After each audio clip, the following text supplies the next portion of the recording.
'Tis more than need, have at you than affection's men-at-arms. Consider what you first did swear unto, to fast, to study, and to see no woman.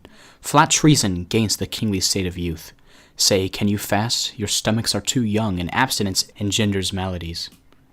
And where that you have vowed to study, lords, and that each of you have forsworn his book, can you still dream and pore, and thereon look? From which you, my lord, or you have found the ground of study's excellence without the beauty of a woman's face. They are the ground, the books, the academies from whence doth spring the true Promethean fire. Why, universal plotting poisons up the nimble spirits in the arteries, as motion and long-dearing action tires the sinewy vigor of the traveler. Now for not looking on a woman's face, you have in that forsworn the use of eyes, and study too, the causer of your vow. For whereas any author in the world teaches such beauty as a woman's eye, learning is but an adjunct to ourself, and where we are, our learning likewise is. Then when ourselves we see in ladies' eyes, do we not likewise see our learning there?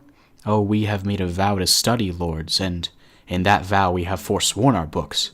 For when would you, my liege, or you, in leaden contemplation have found out such fiery numbers in the prompting eyes of beauty's tutors have enriched you with? Other slow arts entirely keep the brain, and therefore, finding barren practisers scarce show a harvest of their heavy toil. But love, first learned in a lady's eyes, lives not alone immured in the brain, but with the motion of all elements, courses as swift as thought in every power, and gives to every power a double power, above their functions and their offices. It adds a precious seeing to the eye.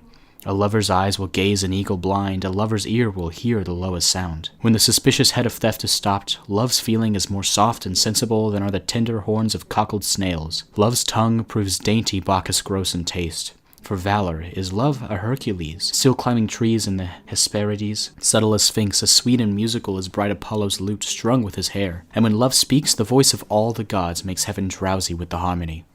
Never durst poet touch a pen to write until his ink were tempered with love's sighs. Oh, then his lines would ravish savage ears and plan in tyrants' mild humility. From women's eyes this doctrine I derive. They sparkle still the right Promethean fire. They are the books, the arts, the academies, that show, contain, and nourish all the world. Else none at all in aught proves excellent. Then fools you were these women to forswore, or keeping that is sworn you will prove fools. For wisdom's sake, a word that all men love, or for love's sake, a word that loves all men. Or for men's sake, the authors of these women, or women's sake by whom we men are men, let us lose our oaths to find ourselves, or else we lose ourselves to keep our oaths. Is it religion to thus be forsworn? For charity itself fulfills the law, and who can sever love from charity?